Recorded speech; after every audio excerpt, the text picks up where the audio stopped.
Olá, pessoal, boa noite. Tudo ok aos seguidores e seguidoras do blog do Chicão Somavila? Estamos iniciando mais um programa, O Ponto da Política.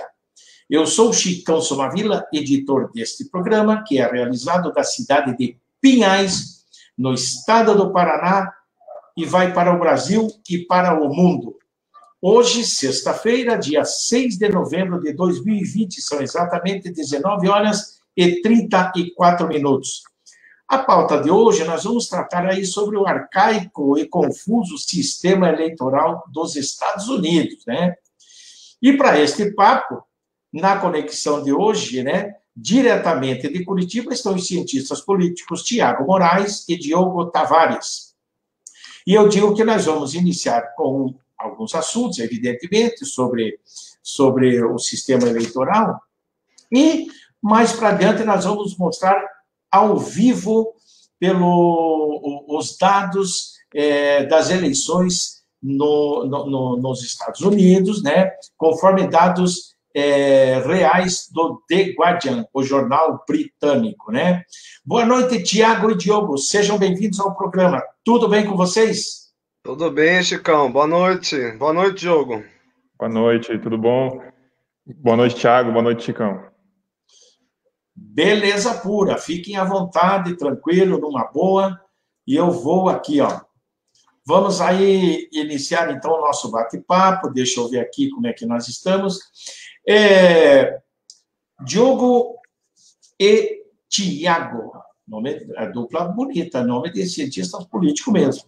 Nos Estados Unidos, olha, lá nos Estados Unidos, em primeira mão, o voto popular não decide a eleição. Quem decide, de fato, é o colégio eleitoral, né? E o número destes votos, né, o número dos votos desse colegiado é par. O número é par, 538. E, num caso de empate, né, isso complica a vida dos candidatos, né? Como eu falei, em caso de empate, quem decide é o Congresso. Claro que complica a vida daquele pretendente à Casa Branca que tiver a menor representação no Congresso. Aquele pretendente que tiver maior representação no Congresso, evidentemente que vai ganhar, vai ter a aceitação, vão perder para aquele lado, né? Então, eu pergunto, os delegados desse colegiado, mais uma curiosidade, eles podem mudar os seus votos também, né? Ou seja, eles não são obrigados a votar no candidato que ganhou em determinado estado ou localidade. Como que vocês entendem ou analisam a situação desse colegiado? Quem que começa aí? Bom, acho que vou falar alguma coisa, o Diogo. Bom, acho que é o seguinte: primeiro, essa questão do delegado, dele poder, dele ter essa liberdade, né, de votar contra o voto que chega nele, é uma questão, assim, se nós pensarmos nos direitos fundamentais, né? Nos Estados Unidos, até hoje, se faz uma defesa muito forte a primeira dimensão dos direitos fundamentais, né, que seriam as liberdades individuais, a liberdade de imprensa, etc, etc.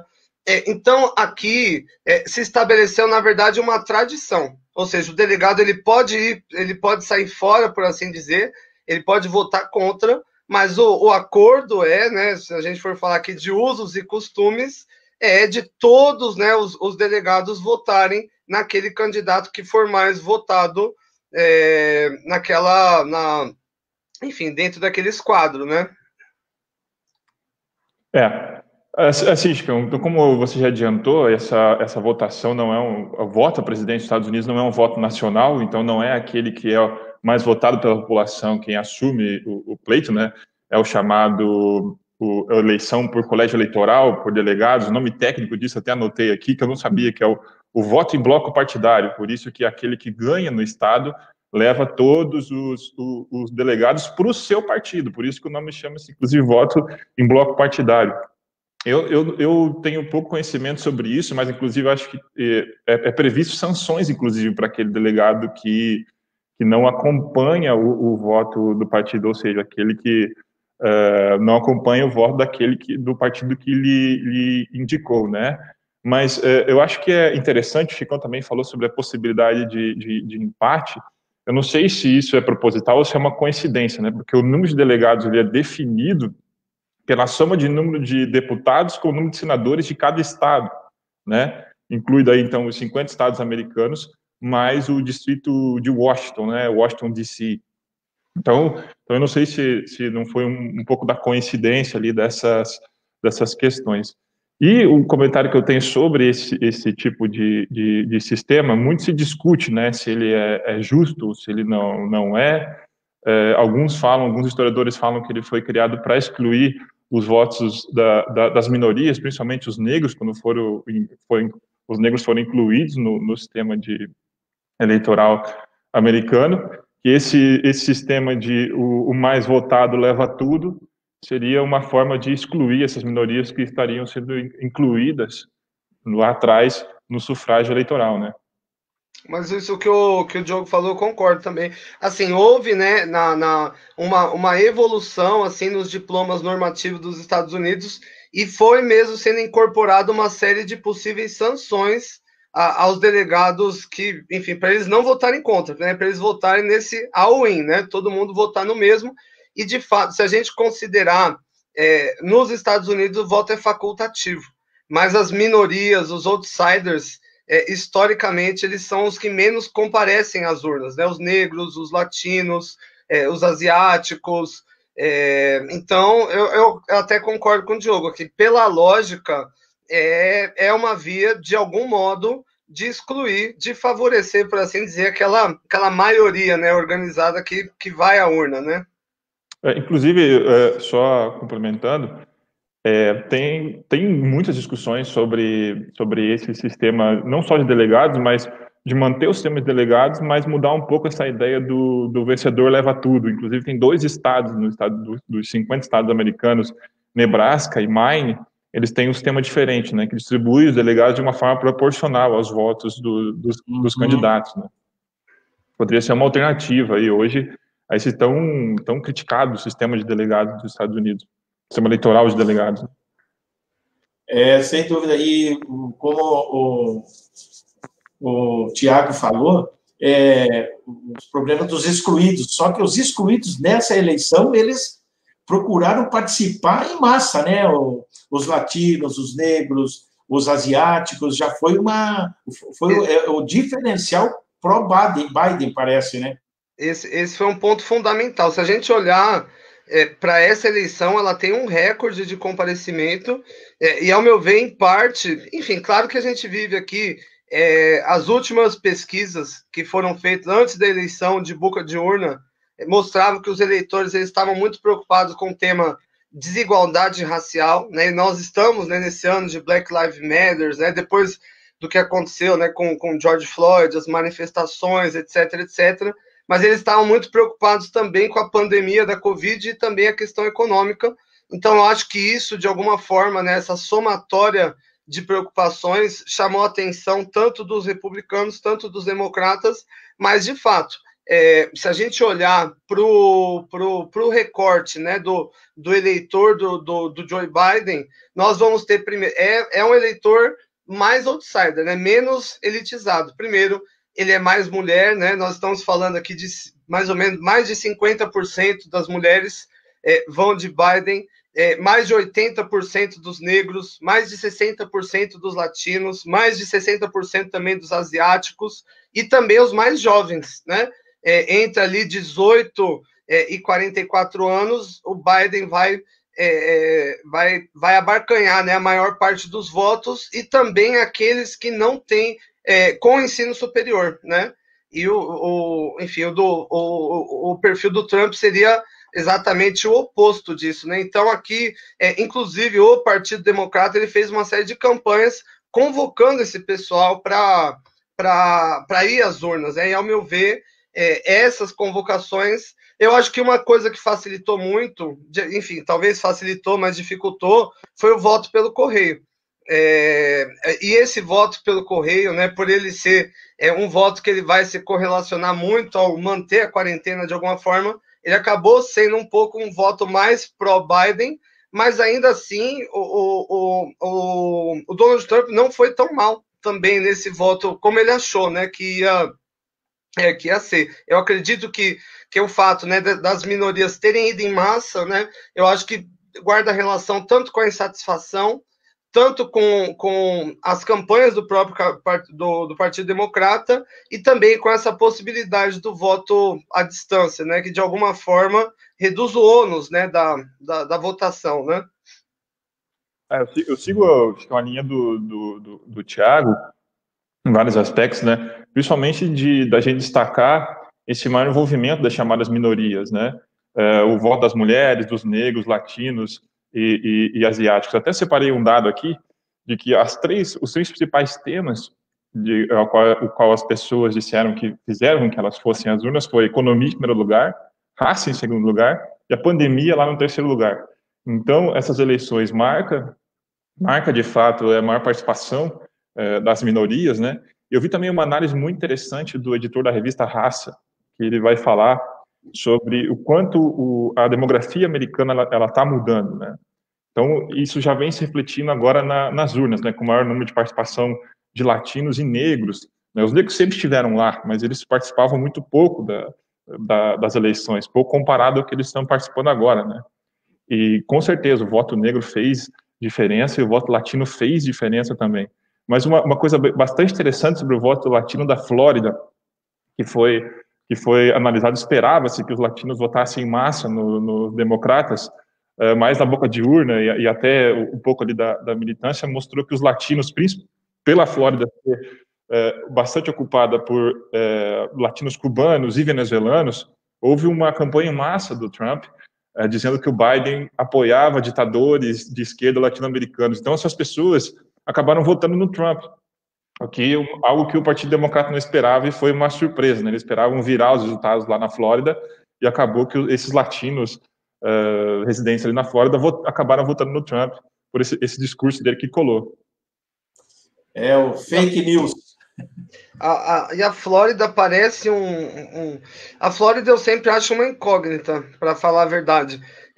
Se a gente pensar 2000, 2004, quem levou foi os republicanos. 2008 e 2012, aí quem leva são os democratas. 2016, nós temos os republicanos e agora, de novo, os republicanos. Então parece que é um... Ele é de fato um swing state, vai e volta.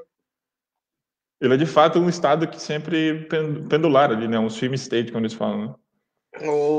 Eu gostei disso que o Diogo falou também, que às vezes a gente tem aquela ideia de que todo negro, todo o latino americano, ele é anti-Trump.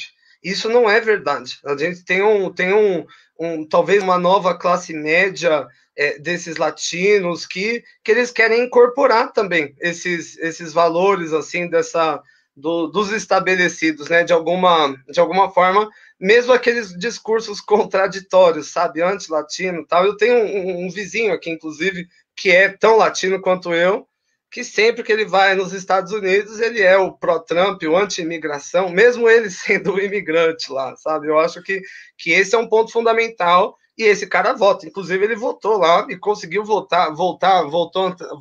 antecipado e votou Trump. Votou Trump. Thiago, esse pessoal, eles se sentem pertencentes à casta dominante. Mas então, é isso, né?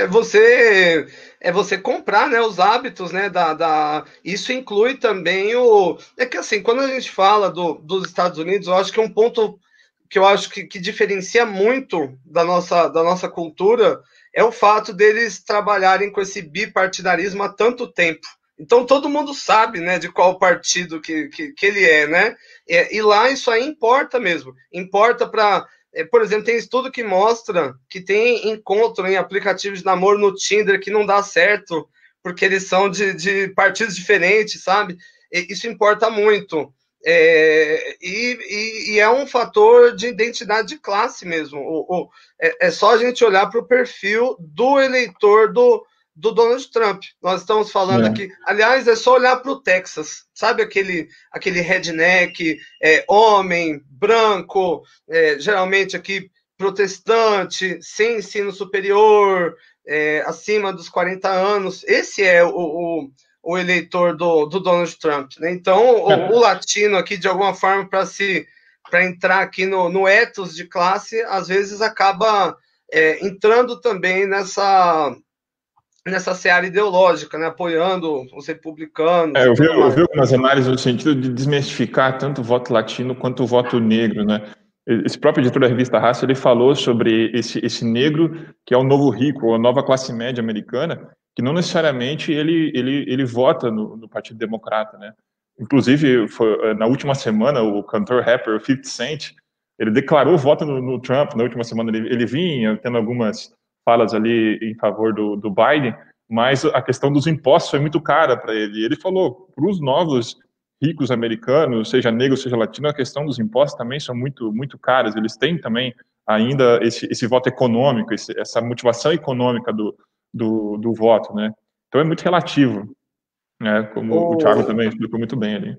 Essa questão do imposto também foi um divisor de água, porque até houve uma redução significativa, mas muito em cima do consumo e pouco em cima da renda e da propriedade. E isso vai mexer, como o Diogo disse aqui, com o 50 Cent da vida, que, pelo que eu já sei de longa história, vem tentando sonegar com Bitcoin, com outras invenções aí do mercado. Mas, de fato, aqui eu acho que ilustrou muito bem, né? O 50 Cent é antagônico, né? Esse estereótipo, né? Que se formou, que, enfim. Legal, legal. Deixa eu ver aqui, o Nelson Giovernati está aqui na minha página pessoal. Deixa eu ver aqui no programa aqui, está o Décio Maiconte, está sempre conosco aí, fazendo a propaganda dele, está certo, ele é candidato a vereador aqui pelo PROS, né? É isso aí, está fazendo o dele. E aqui o Wilson Ribeiro, o Wilson do Carrinho, o 65555 do PCdoB, candidato a vereador, que eu tive o prazer de entrevistá-lo essa semana, e ele falou muito sobre o dia a dia do caminheiro, do catador de recicláveis. Muito legal foi a entrevista com o Wilson Ribeiro. E a gente passando para frente aqui, né? Nós estávamos falando agora há pouco aí, né? Os votos pelos Correios em alguns estados tem prazo de entrega, né? E na terra do tio Sam, vocês já comentaram, mas a gente pode rever, né? Que o exercício do voto pode ser dado pelos Correios. E não é feriado no dia da eleição. Mas os estados podem determinar, olha só, a data e hora do recebimento para avaliar os votos. Eles, não, só aceito, eu vou mostrar aqui também, só aceitamos aqui se for postado até o dia da eleição, ou se recebermos até tal dia, né? E só por curiosidade, o tio Sam, que eu citei ali, Samuel Wilson, né, que ele nasceu em 1766, morreu em 1854, puxei isso aqui para ver, e o apelido dele era Tio Sam, né? Ele era fornecedor do quê? De carne para o exército americano. E as embalagens deles vinham, desse Samuel Wilson, ele vinha com as iniciais United States, né? Os soldados diziam que as letras significavam Uncle Sam, ou seja, Tio Sam. Só por curiosidade, tá? Legal, gostei. Legal. E esse sistema, um tanto complicado aos nossos olhos, é bem antigo, né? Mas, apesar de gerar inúmeras e muitas vezes infundadas polêmicas, como nós estamos podendo observar nessas eleições agora nos Estados Unidos, as instituições daquele país, do ZEUA, eles não sinalizam por mudanças, ou sinalizam. Eu vou mostrar aqui, só guardem a pergunta, por favor, que eu vou mostrar aqui, vamos ver se eu consigo mostrar aqui, que eu gosto de, como diz o outro, opa, deixa eu puxar para cá, depois eu vejo ali. Aqui, ó. Então, eu vou mostrar aqui, só para a gente ter uma ideia. Olha aí, ó. Tá dando para ler aí, tá legal, né? Juiz...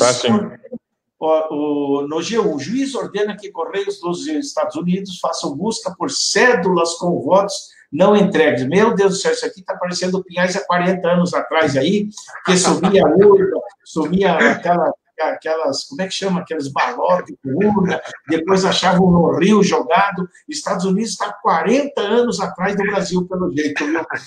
Então, ele diz aqui, ó. O juiz federal americano ordenou nesta terça-feira que algumas unidades do Serviço Postal dos Estados Unidos façam buscas em suas instalações até às 17 horas e tal.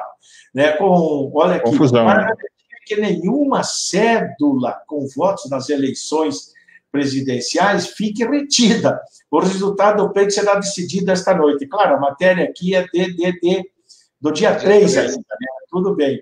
Então, mas você veja só, nos Estados Unidos, sumir voto, né? Voto some. Como é que é isso?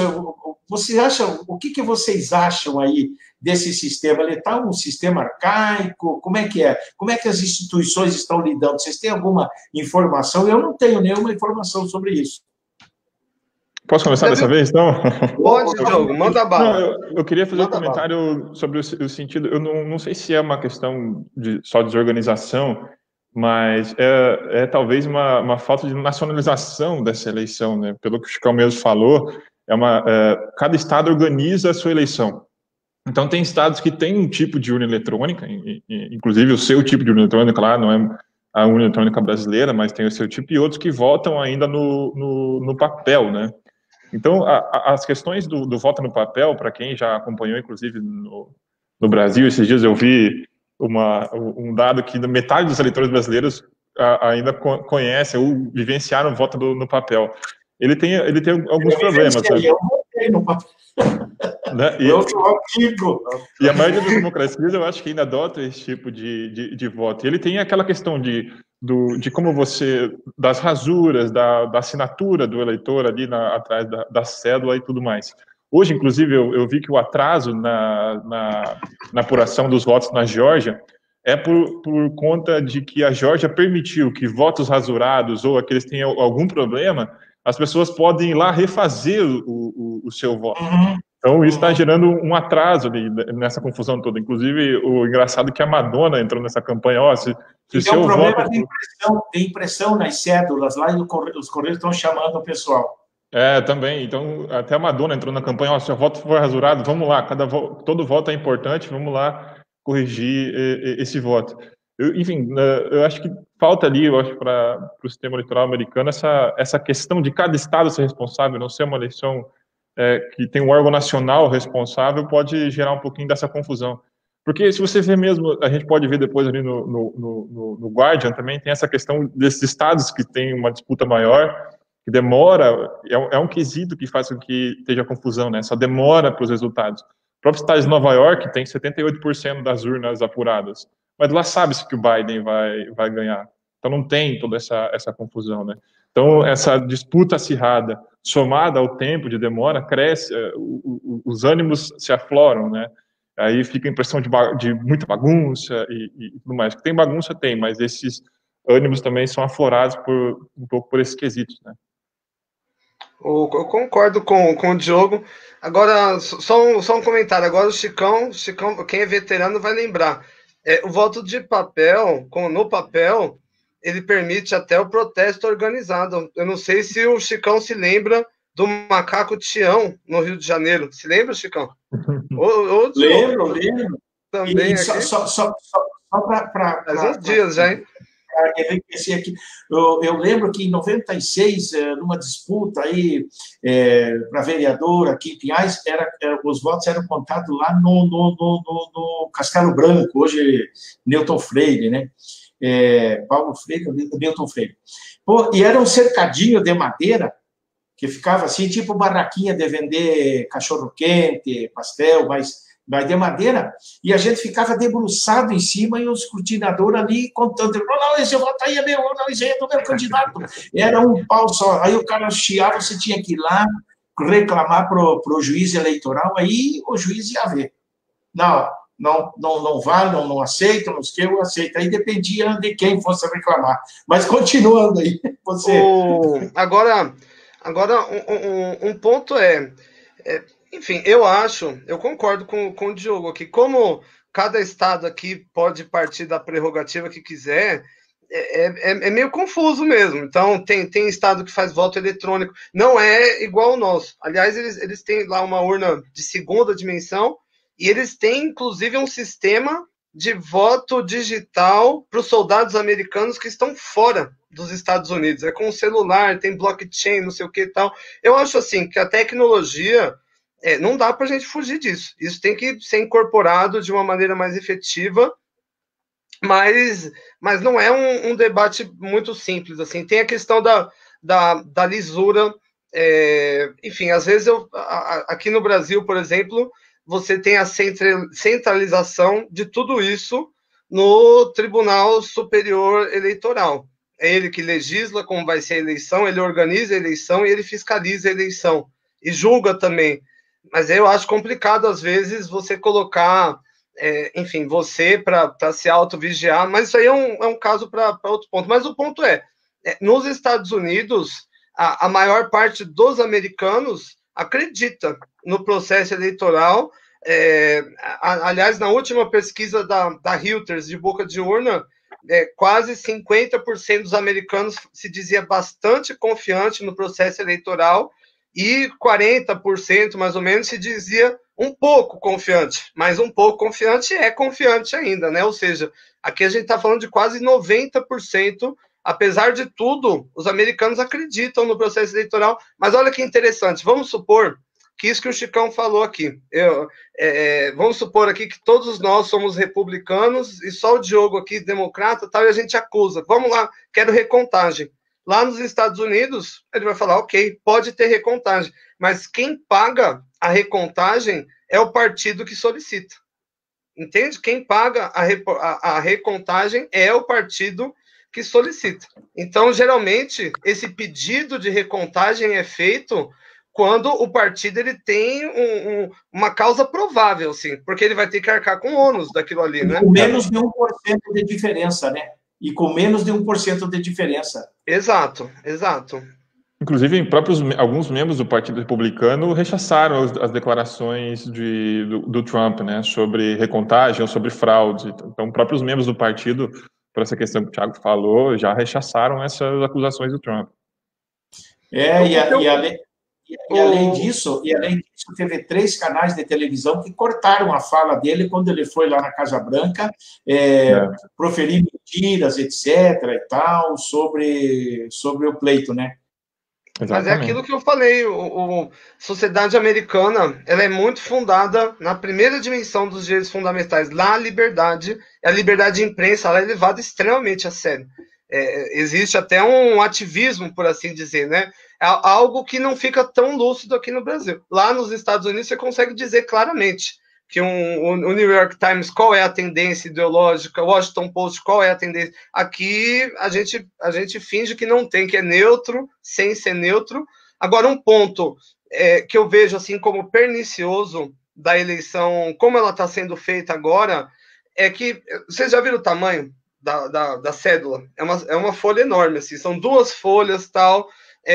Eu vou dar um exemplo que está acontecendo bastante. Chega lá, o cara vai abrir, ele vai passar é um jornalzão assim, ele vai passar a faquinha para abrir, ele rasga.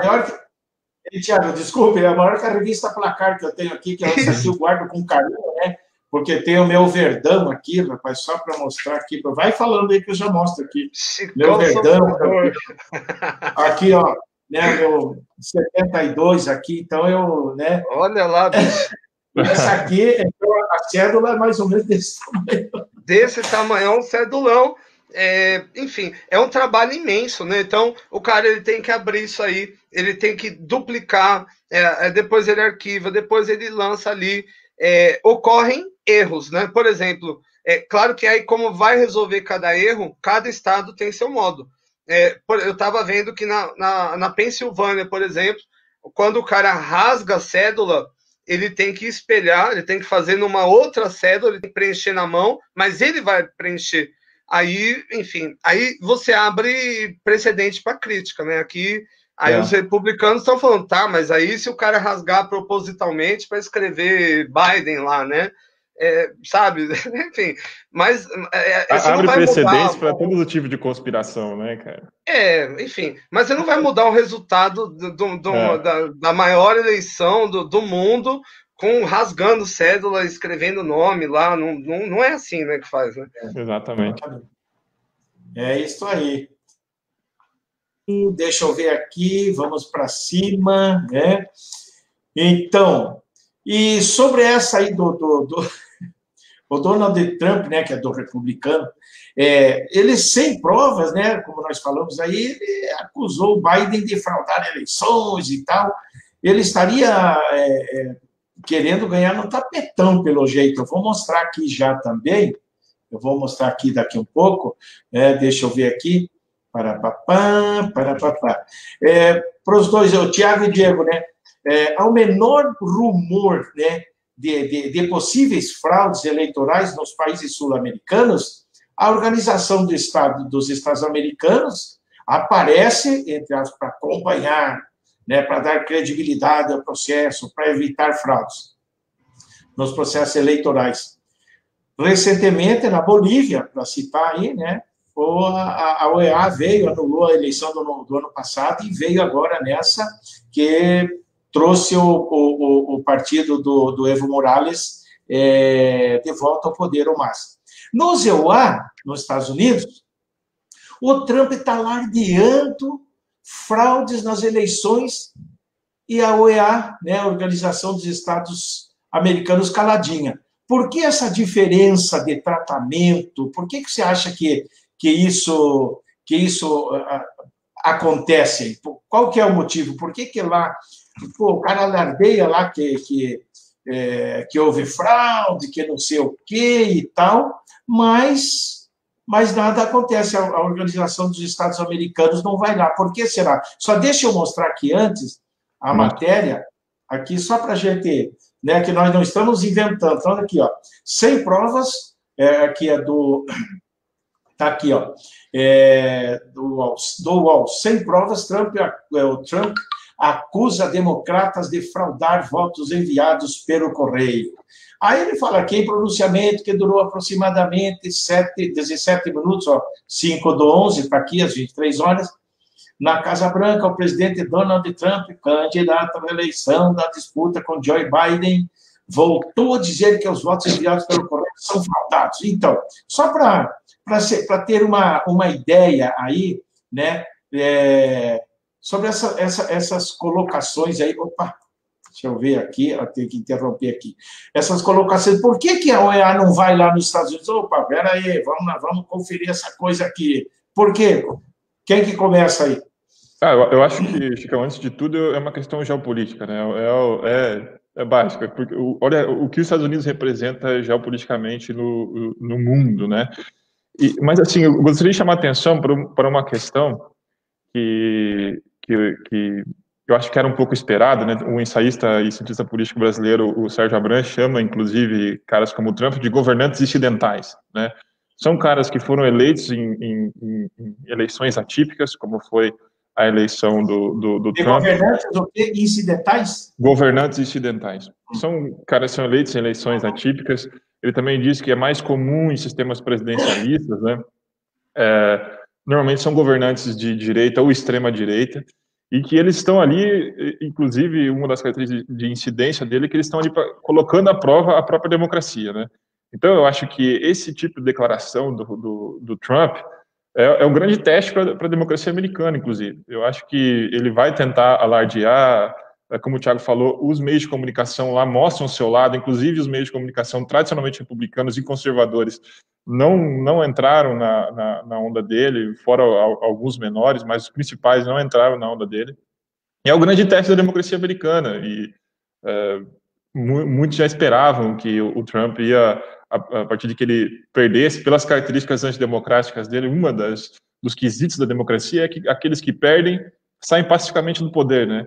Então, já pelas suas características antidemocráticas, esperava-se que algum tipo de manifestação dessa ele ia fazer. E é o grande teste da democracia americana.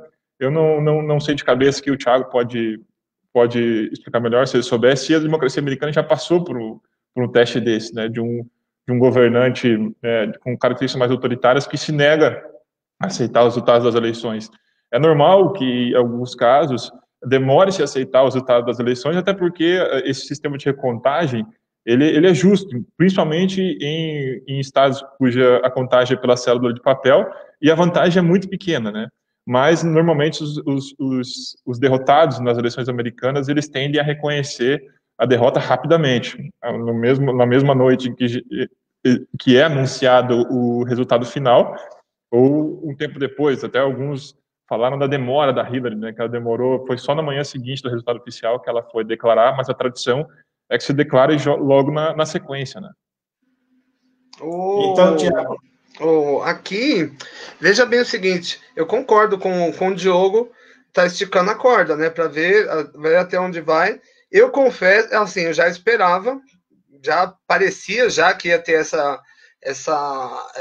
esse tipo de estratégia, né, de tanto de esbravejar contra a democracia, como também de querer judicializar tudo, mas eu confesso que eu fiquei surpreso da forma como está acontecendo. Se a gente imaginar, esse atual sistema eleitoral, ele existe há 200 anos e ele foi amplamente apoiado e ancorado nos republicanos, né? Aliás, aqui a gente mudou inclusive a posição ideológica, né, do Partido Democrata, do Partido Republicano, mas a posição em relação ao sistema eleitoral ela nunca mudou, né? E aqui, se a gente pensar, né, nessa lógica, como o Diogo falou, né, dos líderes incidentais, nós temos o nosso aqui também, né?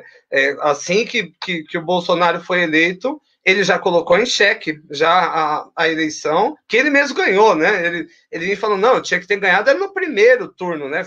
Teve fraude, não sei o que e tal. Inclusive, ele mesmo está indo nessa onda, defendendo agora o voto impresso em papel para 2022. Enfim, não vou entrar aqui nos méritos, se tem benefício, se tem malefício atrelado a isso, mas eu percebo aqui uma consonância idêntica, né, nos discursos, né? É o mesmo perfil, né, de colocar em xeque as instituições. Eu concordo aqui com o Diogo, esse talvez seja o maior desafio que a democracia americana já enfrentou. Eu confesso que eu nunca vi dessa forma, né? Tanto a transição, né, presidencial nos Estados Unidos, ela é marcada por um formalismo, cavalheiro, sabe, um cavalheirismo, né? Mesmo aqui entre antagônicos, né? Enfim, é uma postura nova, mas ao meu ver é uma postura consonante a outros líderes autoritários, né? Se a gente imaginar coisas que aconteceram em outros países aqui, o Xi Jinping estendeu o tempo de mandato, enfim, fez lá uma arapuca para conseguir estender o tempo de mandato, e o Trump tentou fazer a mesma coisa, e ele já arquitetava, já caso ele ganhasse, de fazer uma espécie de uma emenda para mudar a Constituição, para poder se eleger uma terceira vez. Então ele tinha um plano de poder muito claro, ele gostaria de perdurar no poder, assim como evidentemente qualquer presidente. Mas eu nunca imaginei que ia ser de uma forma, vou usar o termo, sujo. É sujo. Eu não acho... Enfim, a democracia americana é um espelho para o mundo, né? Aliás, aquele federalismo, aquela forma toda, nós copiamos isso, né? Inclusive, né? Os brasileiros sabem mais sobre o estado de Wisconsin do que sobre o Acre, né? Se nós imaginarmos, né? Enfim, eu acho que deixa uma lição feia para o mundo. Eu só complementando, o Thiago falou uma coisa muito interessante desse cavaleirismo que é sempre previsto, né? Que a gente chama também ali na literatura de ciência política da tolerância mútua. E esses governantes incidentais, eles tendem a incentivar essa polarização para que, de fato, não tenha ambiente para essa tolerância, né? Os republicanos, se eu não me engano, gostam desse sistema também porque é o partido que mais elegeu presidentes. Eles elegeram mais presidentes que os democratas. Então, eu não sei se, sob apoio do partido inteiro, Trump conseguiria gerar alguma alteração no sistema e nas instituições americanas. Acho que seria muito difícil. Acho que esse é o mérito dos Estados Unidos, né, ter instituições, partidos um pouco mais robustos, né. Mas uma das características de governantes mais autoritários é sempre isso, né. Sempre tem um discurso da reeleição. Tentar implementar eleições infinitas. A gente pode ver até os exemplos aqui na própria América do Sul, né? A gente teve na Venezuela esse tipo de atitude, a gente teve outras tentativas que foram frustradas, tanto na Bolívia quanto no Equador, mas sempre um pouco da pitada ali do governante autoritário tem sempre essa busca, esse projeto de poder visando maximizar o número de reeleições, né? Perfeito, perfeito, muito legal. Daqui a pouco nós vamos entrar aí sobre os resultados da eleição, né? Daqui um pouquinho, só vou ler aqui umas participações aqui. Legal. Pedro Paulo, olá Pedro Paulo, tudo bem? Candidato a vereador em Curitiba pelo PT, número 1311. Trump é só fake, diz o Pedro Paulo. E aqui o meu amigo Adriano Alves, olha só, lá de Joaquim Nabuco, em Pernambuco. Olha boa só. Noite, meu amigo Chicão Somavila, e boa noite para os convidados. Boa noite. Tá, o Adriano dando boa noite aí para o pessoal. Então, pessoal, vamos entrar agora aqui nessa dos números, né, da atualização da eleição, etc. e tal. Lá, vamos ver se a gente consegue mostrar aqui desculpe aqui, a matéria aqui do The Guardian, né? Jornal inglês. Resultados da eleição de 2020 nos Estados Unidos ao vivo. Biden pouco à frente de Trump, enquanto a contagem continua. E aqui vai, ó. O Biden aqui, e ela atualiza, né? Isso, a cada 15 segundos eles atualizam lá. 15 segundos ela atualiza, ó. O Biden, 264 mil, Trump, 264 votos, Trump, 214. E ela vai atualizando, mas vamos ver se a gente consegue abrir aqui o mapa. Está difícil aqui. Aqui dá. Deixa eu voltar. Como é que eu volto? Ali no menos... Isso aí, ó. Vamos ver aqui. Os estados aqui, veja só. Vamos ver aqui Washington, né? Isso. Olha aqui Washington, ó. Joe Biden ganhou, né? Opa, ele aumenta aqui, caramba. Tenho que aprender a lidar com esse troço aqui. Só um momentinho aí que nós já voltamos ao... Quero ver, caramba, como é que eu faço aqui? Tá aqui. Washington, que eu falei, né? Então, vamos ver aqui. É só colocar o mouse em cima ali. Aqui, deixa eu voltar, então, de novo aqui. Aí, ó. Vamos ver se ele vai aparecer. Ele não aparece, eu tenho que clicar nele, ó. Olha, não está aparecendo, entendeu? Eu tenho que clicar e quando eu clico... Está com probleminha, então. Exato. Então, vamos ver aqui, ó. Mas ele aparece ali, ó. O Biden aqui, né? Ó, com 59%, né, é isso, né? Joe Biden, Donald Trump, ó.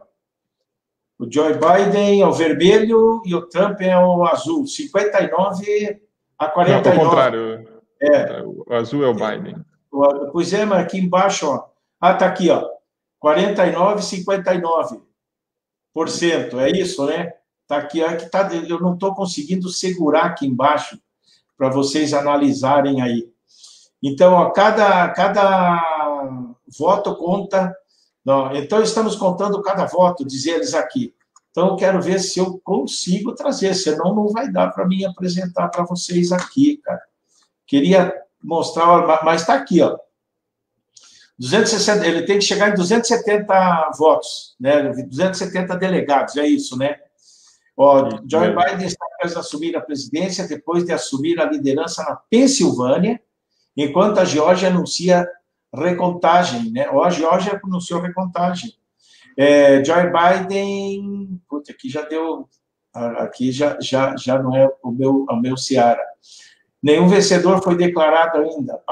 Eles então eu vou ver se eu consigo entrar aqui para você fazer uma análise. Aí vocês analisando aí, conseguem?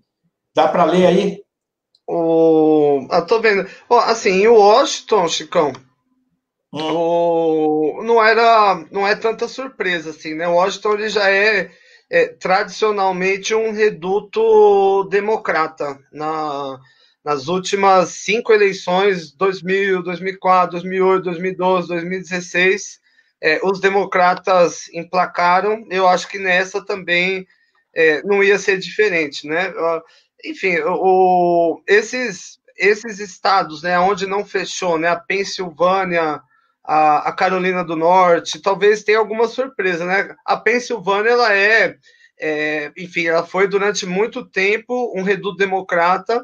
E em 2016, enfim, elegeram o Trump, né? Então agora eu não sei bem o que esperar, mas eu acho que a Carolina do Norte, nesse caso, fica com os republicanos. Eu acho que é o mais provável, né? E a Geórgia, enfim, a Geórgia também é outro reduto importante, né? Mas é mais tradicionalmente republicana. Eu acho o interessante, Chicão, é justamente um pouco do que o Thiago falou ali, que é o chamado o cinturão da ferrugem, né? Que são aqueles estados ali de cima, né? O Wisconsin, Michigan, Ohio, a Pensilvânia, e vai até Nova York ali. Nova York já é o estado mais rico do país, né? Se eu não me engano. E esses votos, eles eram tradicionalmente democratas, e na última eleição, que foi aquela eleição a qual o Trump apelou para o nacionalismo, disse que ia trazer os empregos de volta e tudo mais, ele conseguiu conquistar os votos ali dessa chamada cinturão da ferrugem, que era o chamado cinturão da manufatura, ou seja, onde tinha mais empregos nos Estados Unidos, né? Então, já é ali os efeitos da globalização, né? Com o efeito da globalização, com a desindustrialização da área, ela ficou agora conhecida como cinturão da ferrugem. Esse voto, essa promessa do Trump foi muito sensível ali para essas pessoas, né? Da retomada dos empregos, retomada da indústria nessa região, e parece que, pelo menos em parte dela ali, agora os democratas retomam esse voto e que está fazendo a diferença aí na eleição do Biden, né?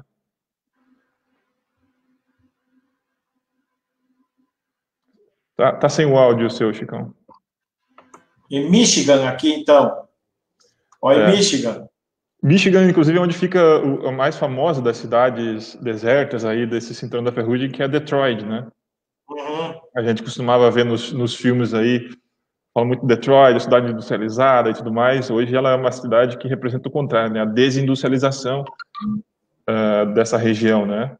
E é justamente ali mesmo em Michigan, né? Onde pelo que eu vi, os democratas investiram pesado nessa região, principalmente ali na Pensilvânia. E no primeiro dia de apuração, sem os votos do Correio ainda da Pensilvânia, o Trump abriu uma vantagem considerável lá. E só agora o Biden conseguiu virar, né? Só agora na contagem dos votos de Correio. Perfeito. E complementando aqui o Diogo, essa lógica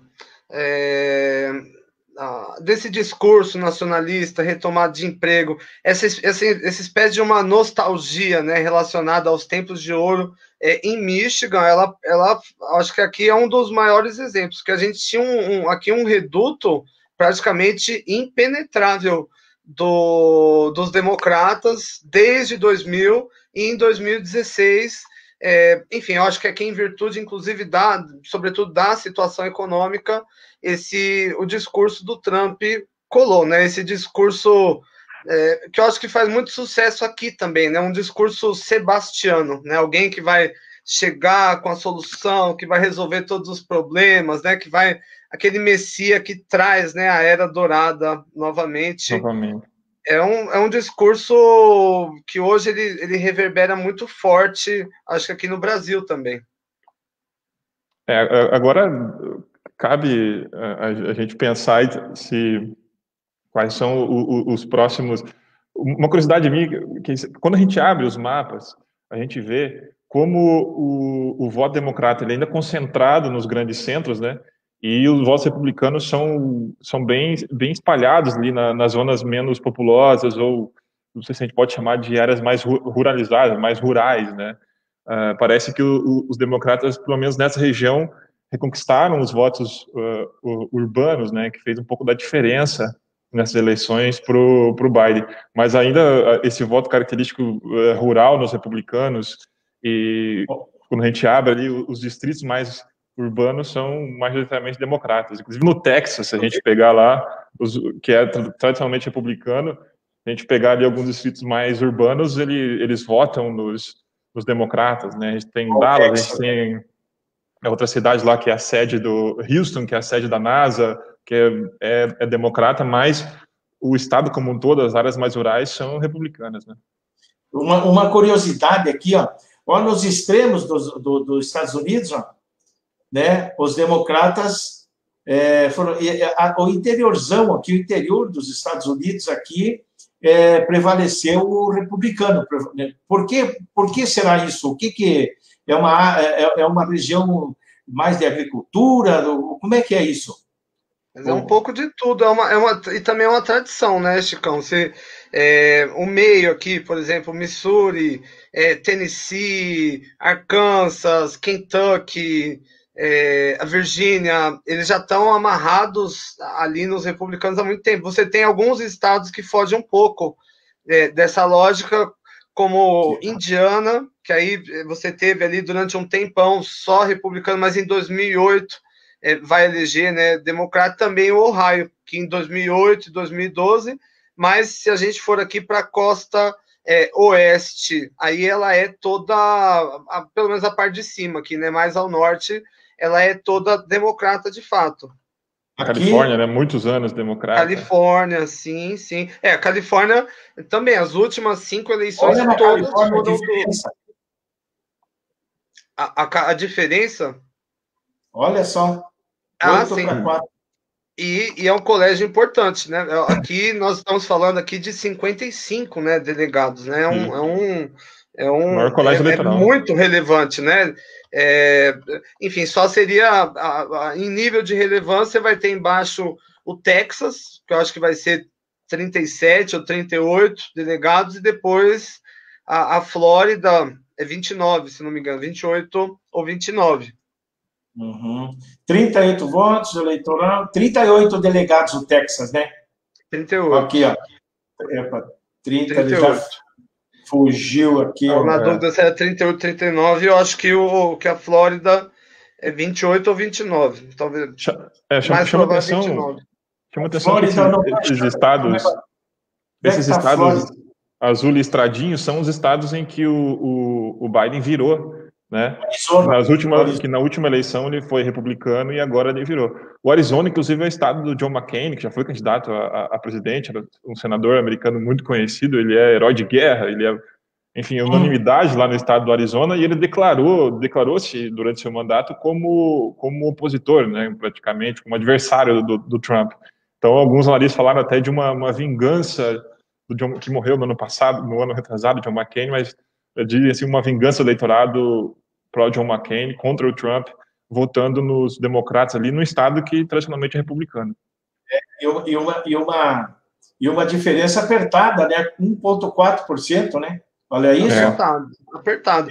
Assim, eu acho que os números da eleição americana, elas plasmam a polarização da sociedade norte-americana, né? Nós vivemos, eu acho assim, um ponto importante, assim, quando nós falamos aqui do comportamento eleitoral americano, é muito forte. A distribuição geográfica aqui, ela é um divisor de águas, mas também a gente tem que imaginar que esse eleitor, ele está recebendo novas informações, ele está se comunicando de uma forma diferente, né? Agora com o barateamento da internet.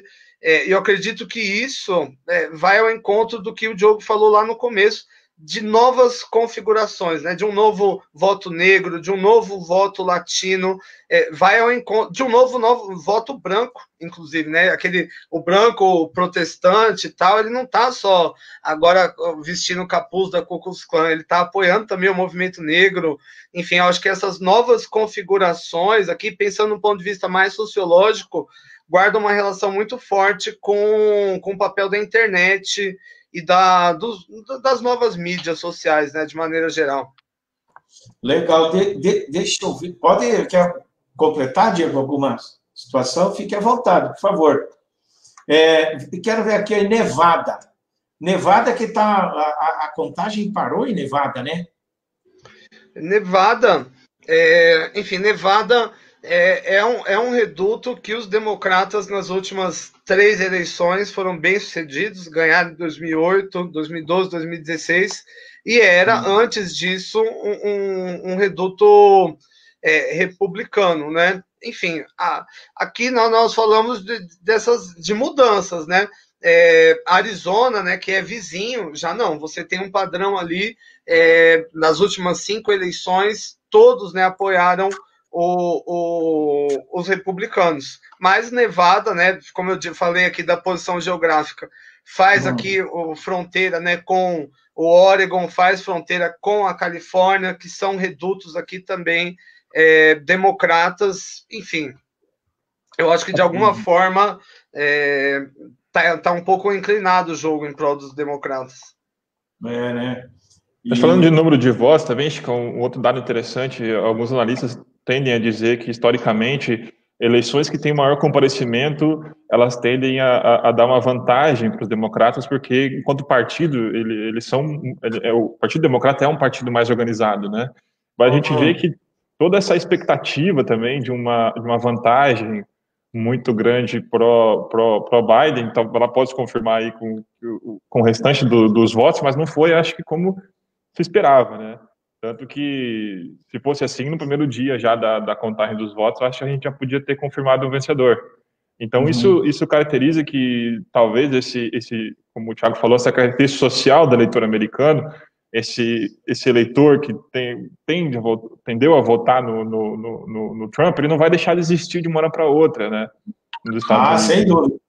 Sem dúvida. Esse tipo de movimento que tendeu a apoiar esse tipo de governante incidental, esse tipo de eleitor que até inconscientemente ele é contra esse movimento que a globalização vem trazendo, as novas informações, enfim, esse que se sente lesado por essas transformações sociais, ele vai continuar existindo ali. Esse movimento pró-Trump, ele não se esgota com Trump, eu acredito. Perfeito, perfeito. A visão de mundo desse eleitorado não muda, né? Ô, Chicão, eu posso fazer uma pergunta para você e para o Diogo? Opa, fique à vontade. Inverter um pouco aqui o jogo.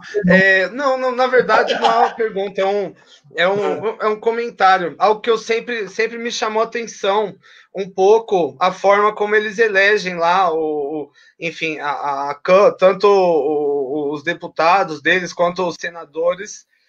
Enfim, no caso, né, dos deputados, ali você tem um recorte ali que vai depender do tamanho, né, do estado, para determinar a quantidade, né, de cadeiras. Agora, no Senado, não. No Senado, cada estado elege 2 candidatos. Cada estado tem direito a 2 candidatos, e isso, né, segundo aí alguns autores, vai causar uma espécie de uma distorção de representação, porque, enfim, você tem um parâmetro populacional de um lado e você tem um outro parâmetro do outro. O que vocês acham disso? Eu acho que isso, como você mesmo disse, a gente até espelhou um pouco desse sistema, né? Ela tem muito a ver com aquela discussão sobre a adoção do federalismo, né? Que alguns estados, por ser menos populosos, poderiam se sentir lesados nessa representação. A representação do Senado traz, de fato, acho que essa pode ser uma das características. O Senado casa muito com o federalismo, eu acho, né? Então, acho que a defesa dos estados ali, essa representação, digamos assim, iguais entre os estados, mais igualitária entre os estados no Senado, né? Mas o interessante também é a gente destacar que, pelo jeito, aquela esperada virada democrata no Senado, pode ser que ela não aconteça, né? Até agora, as projeções é de que os republicanos continuem dominando o Senado, até porque 1/3 do Senado é só o que será renovado agora, né? Então, os democratas teriam que abrir uma larga vantagem no número de senadores eleitos. Então, a gente acabou comentando menos, mas como essa eleição também importa, né, para o que será um governo, tanto Biden, tanto um governo Trump, né? Os democratas já têm uma maioria na Câmara, mas o que tudo indica parece que é difícil que eles revertam essa maioria no Senado. E uma curiosidade também interessante é que o vice-presidente, quando eleito, ele torna-se o presidente do Senado. Isso não acontece aqui no Brasil, né? As casas são totalmente independentes.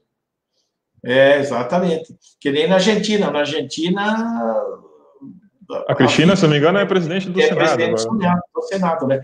Mas lá também, Tiago, o Senado lá também é tão importante quanto o Senado aqui, né? E eu acredito que, como as eleições lá são caras, sempre esses dois partidos, sempre na frente, a maioria desse pessoal, tanto é que no Senado estava 48-48 e tem duas...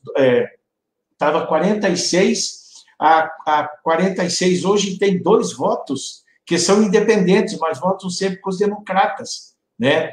E eu acredito que lá no Senado também a campanha seja mais cara e mais... os mais aquinhoados têm mais chance, porque a eleição americana é uma eleição que rola dinheiro a Bangu, né? Rola dinheiro bastante. E como é bicameral, né? O próprio Senado também e com a Câmara Federal, eles podem equilibrar, dependendo as votações, dependendo como que isso acontece lá. Eu acredito que não sei ali te dizer agora se a Câmara é mais importante que o Senado ou vice-versa, em determinadas votações, né?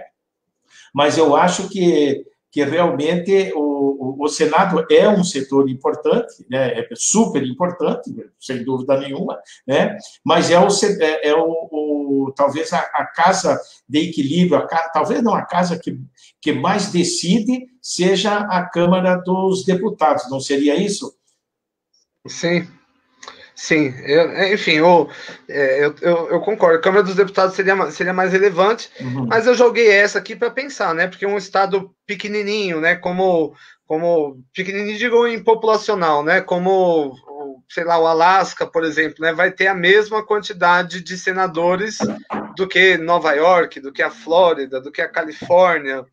Enfim, foi mais uma provocação mesmo.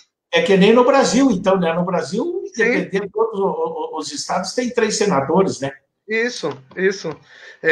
Enfim, por isso que eu questionei para saber o que falavam do nosso, mas é exato, né? O nosso ele é um espelhamento, né? Na verdade, né? E sempre que eu acho que nós identificamos algo, enfim, algo ruim, algum tipo de anomalia, cabe nós refletirmos se essas anomalias podem se reproduzir aqui também, né?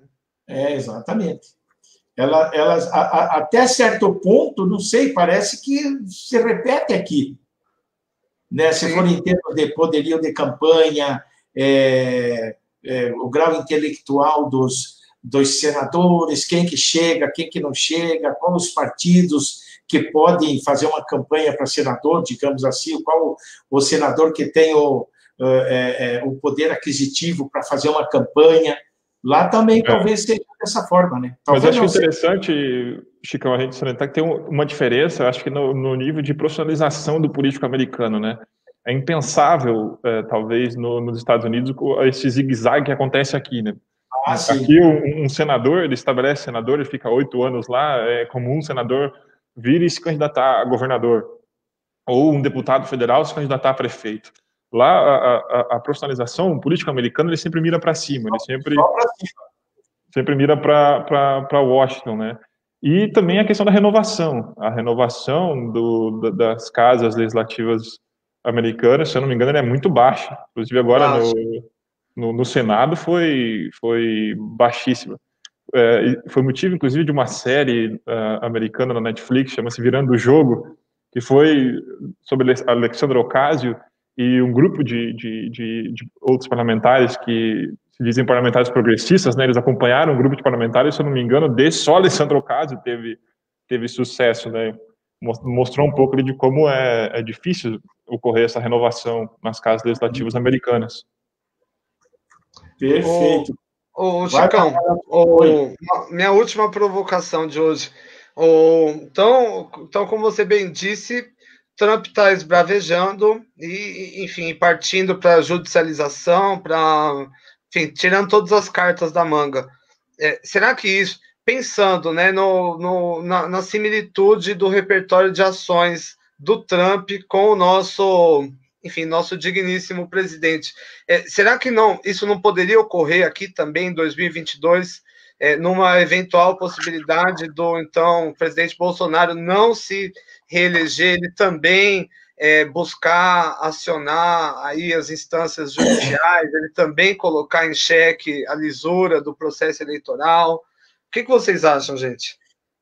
Olha, eu acho o seguinte, isso ele já colocou em 2018, como você mesmo frisou primeiro, e foi amplamente divulgado aí, né, durante as eleições, durante as eleições de 2018, eles já vinham falando, não, se eu perder é porque houve fraude, porque roubaram, porque não sei o quê, e isso aqueceu o eleitorado dele, e ele largando fake news, né? Ou digamos, alguém largando fake news, impulsionando fake news aí para mamadeira de piroca, e não sei o quê, kit gay, né? E ele falando tudo aquilo. Porra, se o Haddad ganha aquela eleição, eu não sei, olha, eu acho que daria uma convulsão social, porque os ânimos estavam muito arrefecidos pela parte dos bolsonaristas, porque o bolsonarismo, o Bolsonaro, ele conseguiu ele abriu a porta do armário para uma parcela significativa da nossa sociedade, que tinha todos aqueles preconceitos, ou aqueles sentimentos, digamos assim, guardados dentro do seu coração, do seu interior, da sua cabeça, sei lá onde, que acabou no bolsonarismo, certo? Mas eu não duvido que ele não venha fazer, salvo que agora, com os filhos dele, o filho dele, que foi indiciado agora pelo Ministério Público do Rio de Janeiro, sobre as rachadinhas, isso aí pode atingir ainda a Michelle Bolsonaro e pode chegar no presidente, porque algumas daquelas pessoas que foram indiciadas junto das rachadinhas trabalhavam também no gabinete dele. Então, eu não sei, talvez possa haver uma troca de situações aí entre Justiça e Bolsonaro, eu não sei, mas independente disso, eu não tenho dúvida que ele vai e já está com ele não parou com isso, ele não desceu do palanque. E eu acho que a tendência é só aumentar, alimentar essa ideia de que é fraude, existe fraude, que era o papel, por que ele já está pedindo eleição no papel?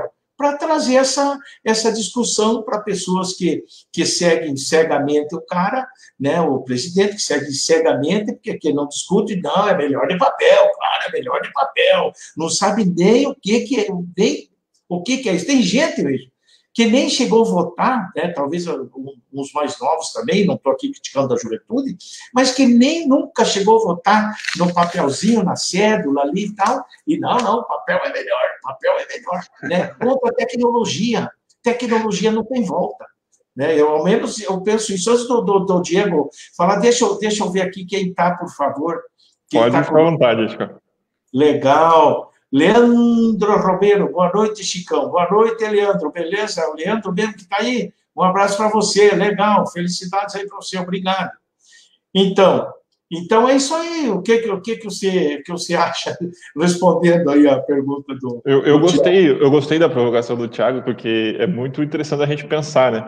Sem dúvida. Eu vou tentar manter um pouco da postura analítica e tentar me manter no âmbito das instituições, mas é difícil quando se trata de Bolsonaro, mas eu vou tentar me manter. Porque, assim, mas eu acho que vai ser a grande prova da nacionalidade brasileira, assim como eu comentei dos Estados Unidos, mas acho que para nós vai ser mais ainda, né? Vai ser a grande prova da nacionalidade brasileira, da democracia brasileira, porque eu acho que no caso do Bolsonaro tem um fator que é, além dessa nossa tradição latino-americana dos golpes, o fato dos militares estarem com ele, né? E isso soma ali um pouco dessa ala ideológica, essa ala militar também do governo Bolsonaro, tá ali com ele. Se os militares vão apoiá-lo numa possível tentativa aí de não aceitar uma possível derrota eleitoral ou coisa do tipo, né? Então, acho que nessa tradição mais caudilha aí latino-americana, soma-se o fato dos militares estarem com ele. Eu acho que, eu não sei o que pode acontecer, não faço ideia, mas vai ser também a grande prova da democracia brasileira, né? Da nacionalidade brasileira, caso Bolsonaro venha a perder as eleições, e com certeza ele vai questionar. Eu acho que se a gente tinha dúvidas com o Trump, eu acho que com o Bolsonaro não tem como ter, né? E eu tenho dúvidas devido à popularidade dele hoje, depois de tanta denúncia, tanto que ele apanhou da mídia, se essas novas denúncias terão efeitos. Pode ser que agora, sendo o filho dele, sendo alguém mais próximo, tenham efeitos maiores, né? Mas eu acho que a gente tem que pensar se as nossas instituições vão dar conta desse questionamento, se os militares vão se aproximar do presidente nesse sentido, né? E vai ser a grande prova aí.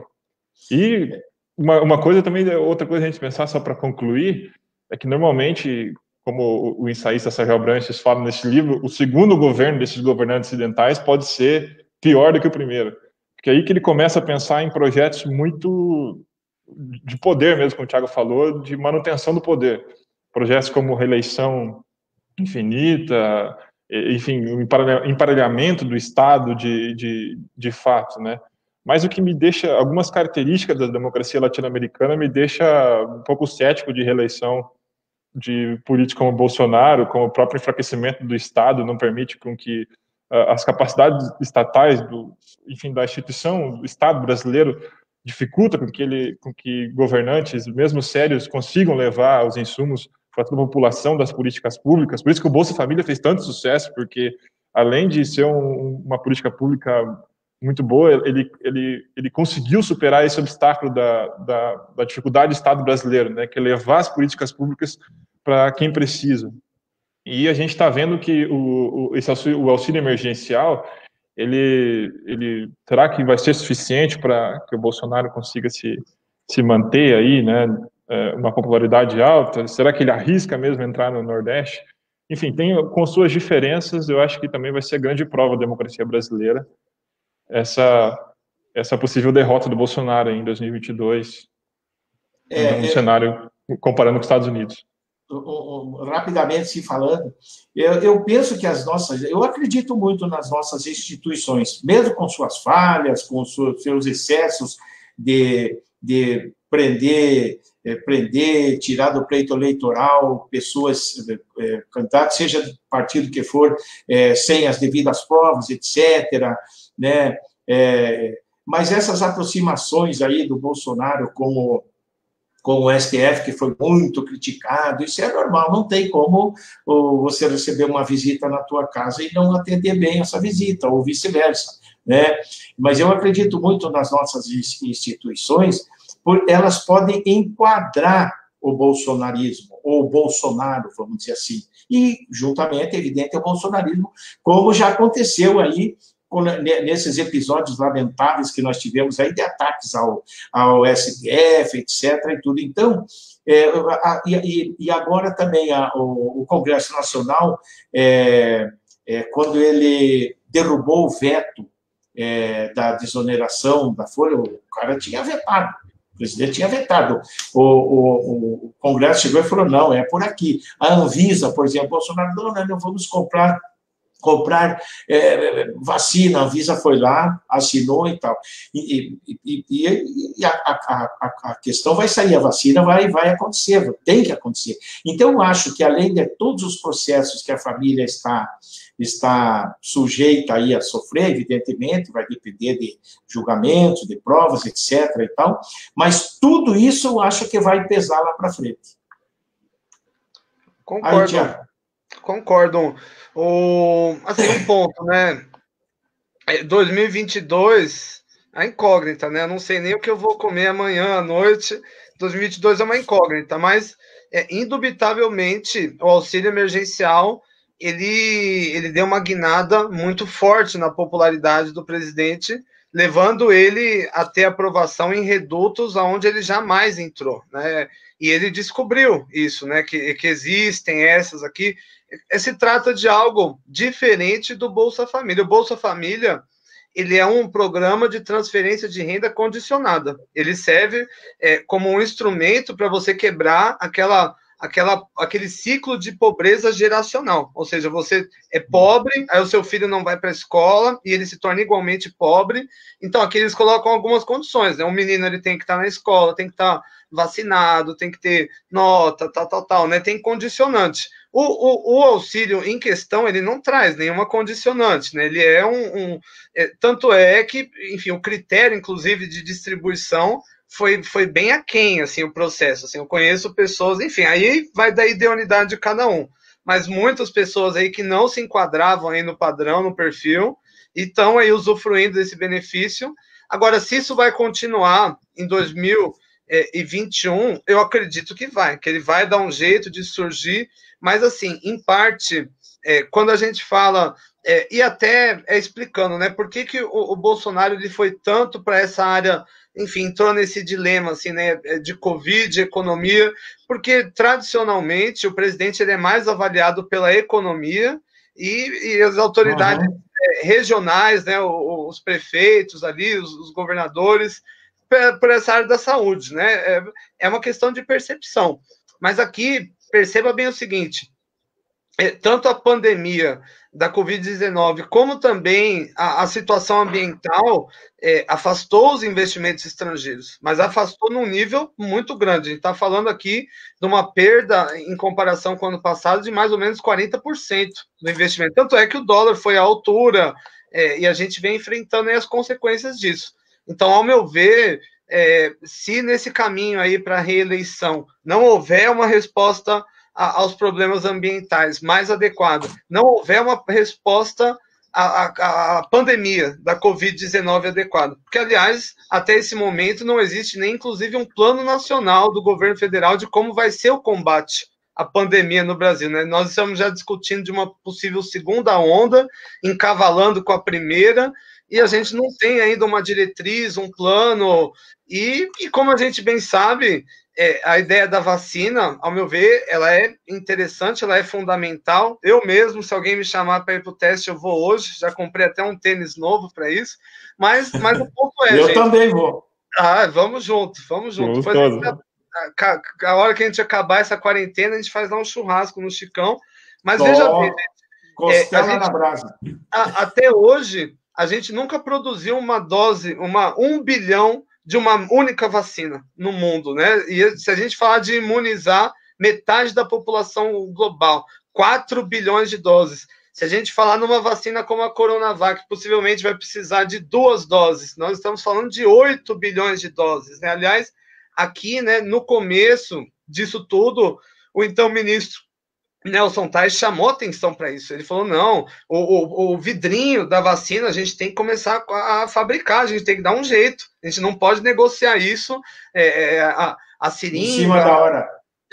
Enfim, claro que aqui, né, a gente já viajei na maionese, já pulei aqui, mas esse é um ponto decisivo, né? Se nós conseguimos controlar, de fato, né, a Covid, que é algo que, ao meu ver, é só com vacina. O comportamento das pessoas é muito difícil a gente induzir, principalmente porque a gente não tem uma cultura, né, o Vietnã, por exemplo, não teve 40 mortes lá, mas Vietnã é o Vietnã, né, eles ganharam até dos americanos da guerra, né, a disciplina deles são monges, né, praticamente, né, o Brasil não é assim. Então, a vacina é necessária, e a partir do momento que a gente tiver uma campanha de vacinação em massa, e o Brasil der uma resposta aos problemas ambientais, isso já vai trazer muito investimento e também vai ter uma quebra da demanda reprimida. Hoje existe uma demanda reprimida latente E a hora que, enfim, os bancos centrais já fazem assim hoje projeções do que vai ser o PIB depois da vacina. São projeções assim assustadoramente altas, assim, é incrível. Se isso acontecer, gente, sinto muito. É muito difícil um presidente não se reeleger num cenário assim de tanta prosperidade, pleno emprego, porque eu ainda acredito que no Brasil esse voto econômico ele é muito forte. Existe, claro, o voto ideológico tal, mas eu acho que pelo fato o econômico tem mais força. Então, né, o nosso multipartidarismo, eu acho que ele acaba, de alguma forma, diluindo um pouco o efeito do voto ideológico, fazendo com que o voto econômico seja muito mais forte. Então, eu acredito que, dependendo aí dos movimentos aí que forem dados, a reeleição ela pode até ser quase certa, para dizer bem a verdade, né? Enfim, não é o que eu quero, né? Mas analisando, né, juntando os pontinhos, tem que ser realista. Então, é o seguinte, pessoal, nós estamos com 1h20, show de bola. Eu deixo aqui um tempo para vocês fazerem aí as suas considerações finais, mas eu queria que nessas considerações finais, rapidamente, vocês também dessem uma opinião. O Biden ou Trump? Não que vocês torçam, eu estou dizendo assim, o que vocês acham que vai dar? Considerações finais. Vai lá, Diogo Tavares. Então, Biden e Trump.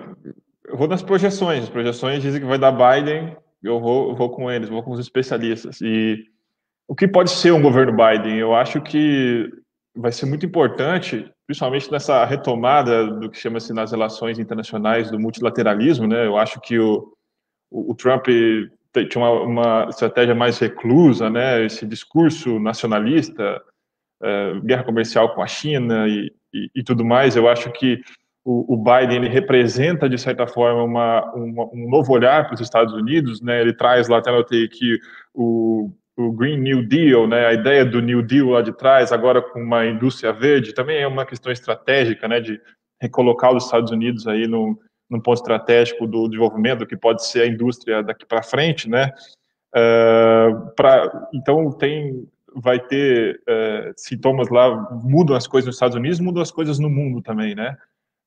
Eles precisam lá, mais do que em outro país, um sistema de saúde diferenciado, isso deu diferença nos votos, né? A pandemia mostrou muito isso. Agora vamos ver só se ele vai conseguir fazer essas coisas, né? Colocar em prática essas políticas que ele propôs, que pode ter um pouco de dificuldade, principalmente se não conquistar ali essa maioria no Senado. Já tem uma maioria na Câmara, mas talvez uma maioria no Senado ali pode ficar difícil de reverter, né? E, enfim, como eu falei ali, dessa questão também, ela é significativa para o mundo. Eu acho que uma derrota do Trump pode significar aí uma derrota desses governantes ocidentais, uma queda da expressão da extrema-direita, não que a direita vai sair do cenário eleitoral, mas que a extrema-direita perca um pouco de expressão. E eu acho que isso vai também refletir aqui no Brasil um pouco da moderação do Bolsonaro. Já se falou hoje de alguns comentários da assessoria do Bolsonaro sobre ele se moderar, né, no discurso, então ele não vai ter mais esse bate-bola com o Trump e tudo mais. Pode ser que nós teremos um Bolsonaro mais moderado aqui também nesses próximos anos, principalmente porque as relações com os Estados Unidos são muito importantes, né? Beleza. Tiago, tuas considerações finais aí? Biden também ou Trump? Me deu até já. sede, gente, essa fala toda. Gente, então, primeiramente agradeço aqui ao Diogo, show de bola, um cara 10, Chicão também, obrigado. Enfim, legal a gente tá de alguma forma desmistificando, né, esse universo que muita gente quer aqui observar, mas pouca gente entende. Eu acredito que é Biden também, vou nas projeções, nada fora disso. Eu acredito que esse auê todo aí que o Trump está gerando, enfim, a gente vai ouvir falar disso por alguns dias, mas logo vai cair por terra.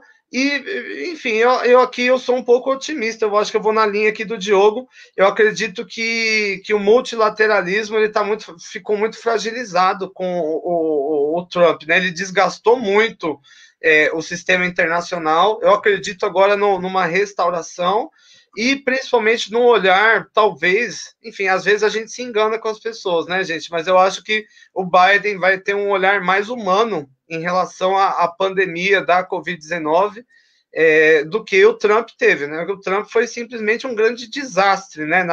Na coordenação do nosso... E eu acredito que também isso vai se reverberar de uma maneira positiva, de alguma forma, com o Bolsonaro, de fato, mais comedido, mais dentro da caixinha, né? Como diz o outro aqui, ele não esperou nem esfriar a cama, né? Ele já virou e já falou, o Trump não é o mais importante do mundo. Não esperou nem, enfim, nem curar, né, o chifre.